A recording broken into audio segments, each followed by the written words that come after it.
We're told by the Prophet ﷺ that anyone who says a lot of istighfar, anyone who seeks forgiveness, repents excessively, three things happen for that person. They are saved from difficulty. They are saved from anxiety. And they are provided for from places they never imagined. So these are all, I would say, the three things we all want, right? We want help from any difficulty. We definitely want to be saved from the things that give us anxiety and that we're afraid of. And at the same time, we want provision. We want provision, even if we can't imagine where it comes from, Allah subhanahu wa ta'ala can provide. And that is what comes out of excessive istighfar. We spoke about the power of la hawla wa la quwwata illa billah. La hawla wa la quwwata illa billah is a treasure from the treasures of Jannah, and it is also a cure for 99 ailments, the least of which is stress. So we talked about the deeper meaning of la hawla wa la quwwata illa billah and why we can imagine why it relieves so much pressure and stress, because we recognize that we're not the ones that control or change anything. That is only Allah who can do that. That we cannot be the savior. That we cannot be the one at the steering wheel, because we actually aren't. It's an illusion. Many people have an illusion of control, and that seemingly makes them feel safe. But it's actually an illusion, because number one, we are not actually at the steering wheel of our life. Allah is at the steering wheel of our life. And Allah is at the steering wheel of everyone's life. He is the one, and I say this to remind you and myself, not just logically, but remind the heart that Allah is at the steering wheel of our children's life. Because many of us are parents, and one of the things that as a parent is that you fear for your kids. You worry for your kids. You have a certain vision of what's best for your kids. Yes? And as parents, it's very, very difficult to not impose that all the time, right?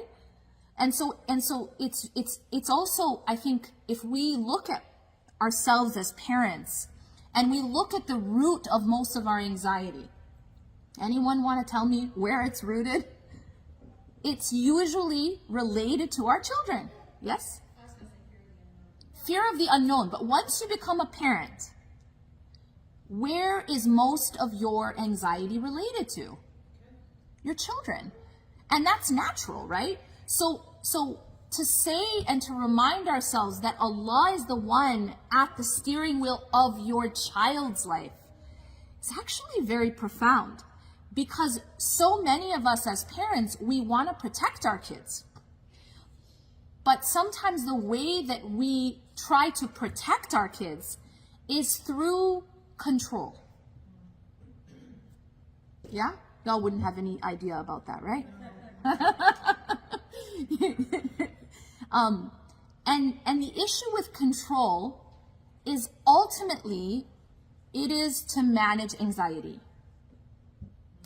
Yeah? We want to feel a sense of control. And why does a person become controlling? What's at the root of being controlling? It's fear. It's fear of what am I going to do if this outcome happens or that outcome doesn't happen. And we're afraid of that. I even explained to you that it's a fear of our own emotions. It's a fear of vulnerability. When you say you're afraid of the unknown, what you're actually saying is you're afraid to be vulnerable. You're afraid of putting down your guard. You're afraid of something scratching you. You're afraid of something getting close enough to you that it hurts you. That is the root. That's what's behind controlling behavior. What's behind controlling behavior, if you take off all the layers and all the armor of controlling behavior, it is a person who's afraid. It is a person who has anxiety and fear of what may come.